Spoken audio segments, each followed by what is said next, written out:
So here we are at the Blackberry Forge, which is in lovely Hertfordshire, just near St Albans. We're here to make our own knives out of Damascus steel. We start off the day by meeting outside the forge, where we introduce ourselves to Jude the blacksmith, and he explains a bit about the general process. After we've gone over the basics, we get cracking by drawing which knives we want to make.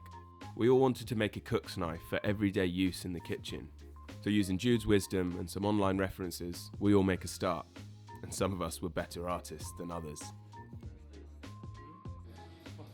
The process of making our Damascus steel blades started by measuring 2 different types of steel into 10 equal sizes and then cutting them by guillotine. Once we chopped them up, we were left with 10 sheets of one steel and then 10 sheets of another. We cleaned them off with acetone and then we layered them to form a stack. This stack was then MIG welded together to form a block, and we put this block into the furnace until it was red hot. So behind me, this machine is called the power hammer. The block was then beaten with the power hammer.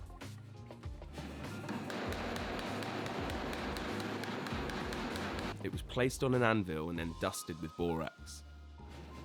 Borax is used as a flux when forging. It lowers the melting point of unwanted iron oxide, allowing it to run off to keep the metals clean during the forging process. We'd be using a lot of flux.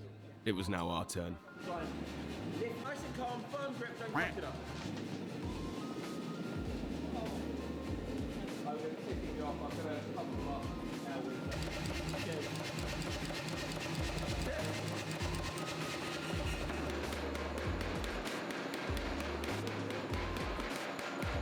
The process, as I understand it, was to flatten the steel, beat out all of the air gaps, and then fold it back onto itself.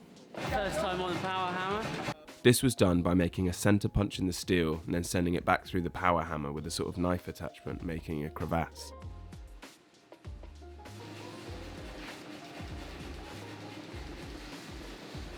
You ready, Josie?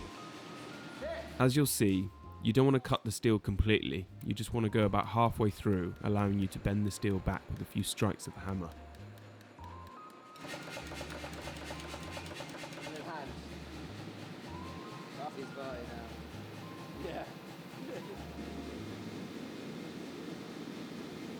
The steel is given a once over with a wire brush before another fluxing.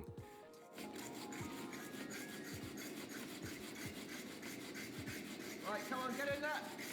Flux me. Flux, flux, flux, flux, flux, flux, flux, flux, flux, flux, flux, flux, flux, flux. And then it's folded back onto itself. The steel is now 40 layers thick.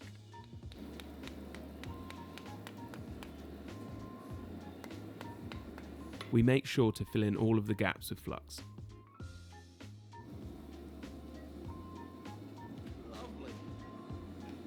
Jude explains here that we've basically created a sandwich, and the filling is molten borax.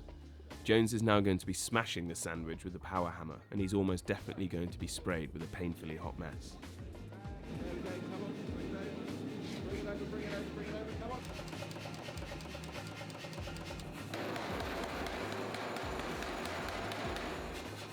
And he does pretty well considering. Well done, Jones.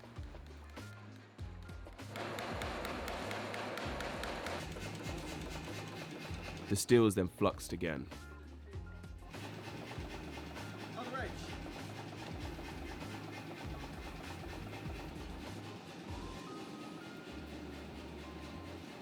Just like to mention here that by this point it's become apparent that Jude is an absolute master of this craft and an absolute pool of knowledge, happy to dispense this encyclopedic information happily. Jones now repeats the process of returning the steel back up to temperature and putting it through the power hammer.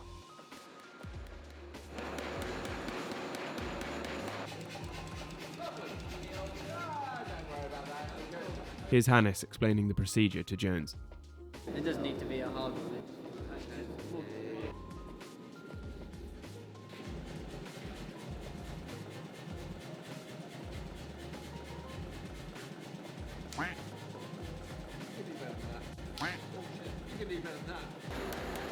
The cutting and bending process is then repeated, and it's my turn to give it a go. Oh, he's gone for a full. Tally the chef, can't you? There we go, hit. Get ready with more, That's it, rotate it back. Okay, flux, bring it in. Lower that now. Hit it. You can see that we really have to be shepherded through these steps carefully. Tap, gentle. Go on, fast. Now it's gonna come out like gooseberry jam, right? Slow, low. The steel is now 80 layers thick. More dusty on that thing.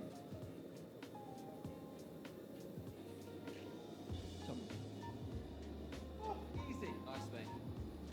And so too was it my turn to use the power hammer. And there was fear in the room.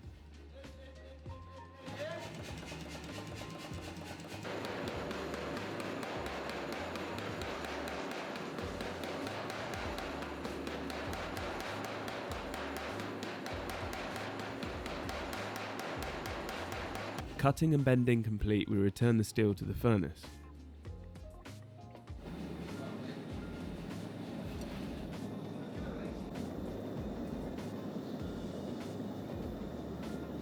At this point, Jude took over to manipulate the bar into a long piece that we could cut into 3 and ultimately craft our blades from.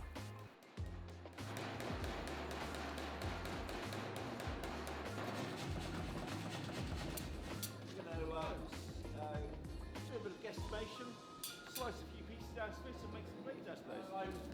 The steel was then left to cool, and Hannis measured and angle grinded our pieces from the bar.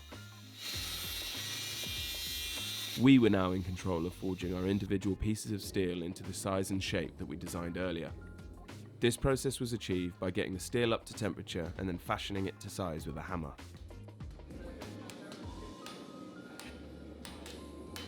As soon as the steel starts to get cool again, we return it to the furnace and repeat. This was a really rewarding part of the day, seeing your blades slowly and gradually begin to take shape. It also made me respect how much work goes into this craft. And it's hard work. Sometimes, by the time you fetched your steel from the furnace, fiddled with the grip until you could confidently strike it with a hammer, your steel was cold and you'd have to return it back to the fire.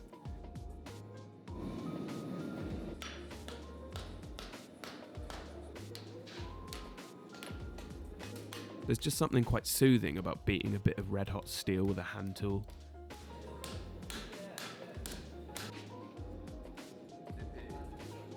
That like Once we were all happy with the shapes of our blades, the next job was to make the tang.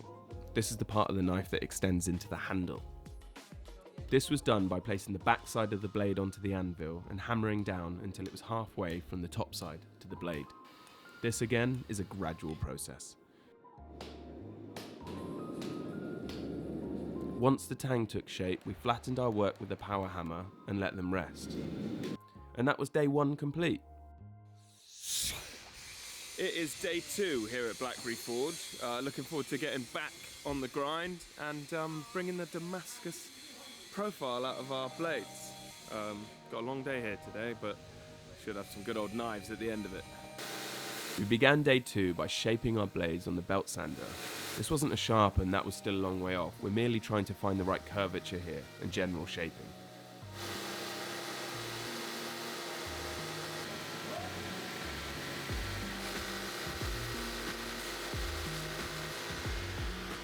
At this point, our knives were really starting to look like our designs.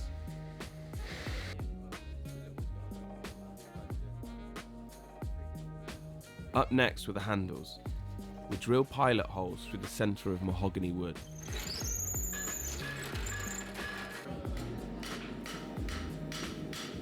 We've got the mahogany wood in the vise, ready to go. We're burning the end here to get it hot to penetrate our handle. Forcing the steel into the wood like this burns an imprint of the tang into the handle. I think this is the first point our knives start looking like knives.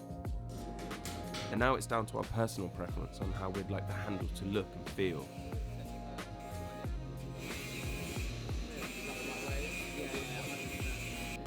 It really shows how bespoke these knives are going to be when everything is left to personal preference.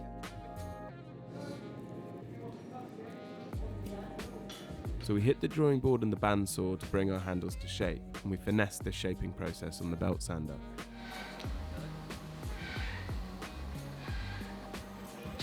Slowly, slowly, catchy monkey.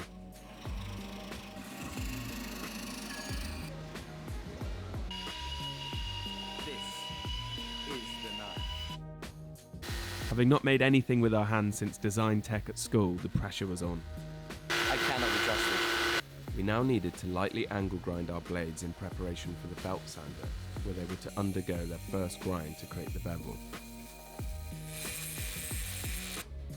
And here's my knife with its freshly shaped handle and angle grind.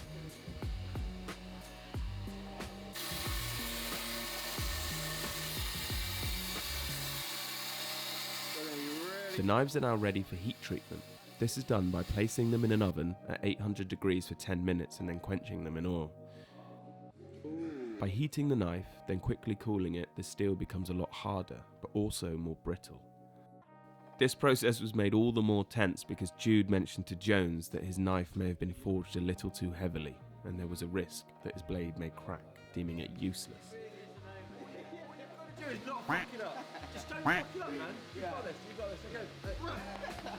What's more, all of the time spent carefully and lovingly forging up until this point will have been wasted. Okay, you got this.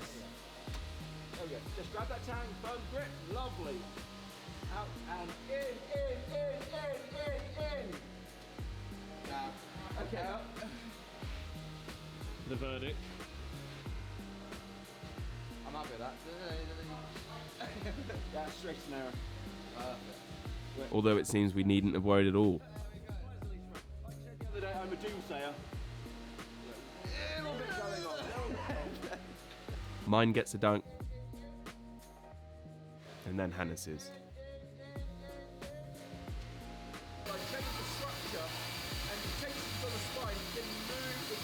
After the heat treatment, the knives get another go on the belt sander. After the heat treatment, you can see here that the colour has changed from a dark to a lighter, almost stainless steel finish. We now needed to hand sand the grind marks out of our knives. We started with a 120 grit sandpaper. Once that had done its job, we moved up to 240. Stainless steel. Leave it. Leave it. Don't screw it up.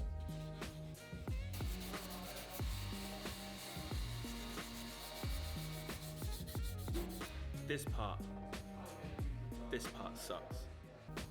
Here you can just faintly see the Damascus pattern coming through.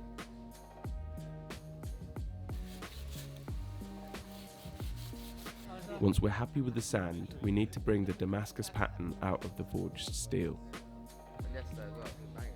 A little mixture. We do this by dipping the blades into ferric chloride. We set the timer for 25 minutes. They're pulled out, they're washed in water, and then they go in for another 10 minutes. Here's the moment they're pulled out for the final time and given a wash.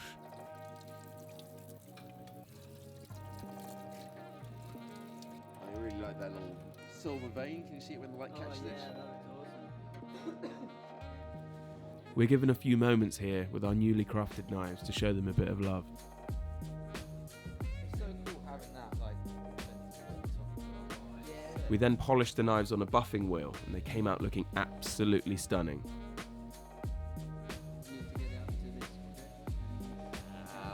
And you can see what you can do with just 240. Yeah. As you can see here, we left that rugged forged detailing on the top of the knife.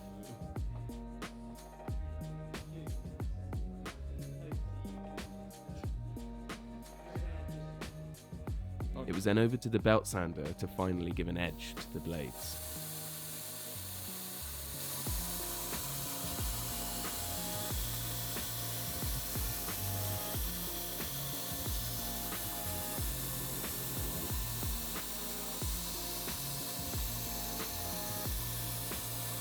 I honestly couldn't take my eyes off the knife from here on out. They were looking amazing. Next, the blades were glued into the handles. Then once dry, we sanded any residual glue off of the handle.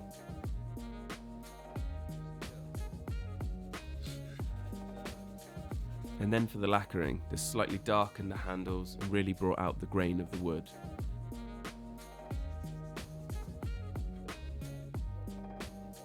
And then one more quick polish, and we're all done.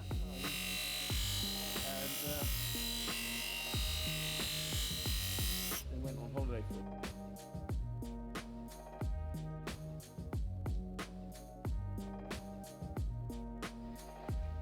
And there we go, there's the video. Now you know how to make a Damascus steel knife. Here is the knife, all of its glory. Thank you so much, Jude, for hosting us. More videos to come.